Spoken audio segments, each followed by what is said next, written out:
വിവാദങ്ങൾ ഒഴിവാക്കാൻ പൂരം നടത്തിപ്പിൽ ജാഗ്രത പുലർത്തി സർക്കാർ. ഇത്തവണ ഡ്യൂട്ടിക്ക് നിയോഗിക്കുക പരിചയസമ്പന്നരായ പോലീസ് ഉദ്യോഗസ്ഥരെ. സ്വരാജ് റൗണ്ടിൽ നിന്ന് ഇത്തവണ പൂരം വെടിക്കെട്ട് കാണാൻ കഴിയും.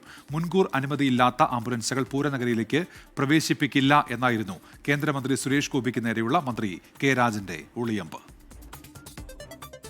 ദേവസ്വം വകുപ്പ് മന്ത്രി വി.എൻ. വാസവന്റെ നേതൃത്വത്തിൽ രാമനിലയത്തിൽ നടന്ന അവലോകന യോഗത്തിൽ പൂരം നടത്തിപ്പിലെ പ്രതിസന്ധികൾ ചർച്ചയായി. പരാതിരഹിത വിവാദരഹിത പൂരം ഉറപ്പാക്കാൻ വലിയ മുന്നൊരുക്കങ്ങൾ സർക്കാരും ദേവസ്വം ബോർഡും ചേർന്നൊരുക്കിയതായി മന്ത്രി വി.എൻ. വാസവൻ വ്യക്തമാക്കി. പൂരനഗരിയിൽ ഒരു രാഷ്ട്രീയ പാർട്ടിയുടെയോ മതത്തിന്റെയോ ചിഹ്നങ്ങൾ പാടില്ലെന്നും മന്ത്രി. ഏതെങ്കിലും മതജാതി പ്രസ്ഥാനങ്ങളുടെ സിഗ്നലുകളോ സിംബലുകളോ ഫ്ലക്സുകളോ അല്ലെങ്കിൽ വിപുലകളോ ഒക്കെ പൂരവേദികളിൽ അവതരിപ്പിക്കുന്നുണ്ടായിക്കോട്ടെ. ഏതെങ്കിലും രാഷ്ട്രീയ പാർട്ടികളുടെ സിംബലുകളോ കൊടികളോ അതിന്റെ പ്രചരണ വേദിയായി പൂരവേദി മാറ്റിക്കൂടാ. കർശനമായി ആ വിഷയത്തിൽ പോലീസ് നിലപാട് സ്വീകരിച്ച് അതിന് ഗവൺമെന്റ് കൃത്യമായി ഇടപെടുന്നതാണ് എന്ന കാര്യം പറഞ്ഞു.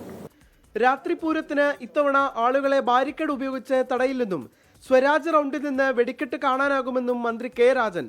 മുൻകൂർ അനുമതിയില്ലാത്ത ആരുടെയും ആംബുലൻസുകൾ പൂരപ്പറമ്പിലേക്ക് കടത്തിവിടില്ലെന്ന് മന്ത്രിയുടെ ഒളിയമ്പ്. നമ്മുടെ രാത്രി പൂരവുമായി ബന്ധപ്പെട്ട് 11 മണിക്ക് ശേഷം പാറമേക്കാവിന്റെയും തിരുവമ്പാടിയുടെയും എഴുന്നള്ളിപ്പുകൾ ഏതെങ്കിലും വിധത്തിലുള്ള തടസ്സങ്ങൾ ഉണ്ടാകേണ്ടതില്ല എന്ന് ഇത്തവണത്തെ പൂരത്തിന്റെ പ്രത്യേകതയായിട്ട് പൊതുവിൽ ആലോചിച്ചു.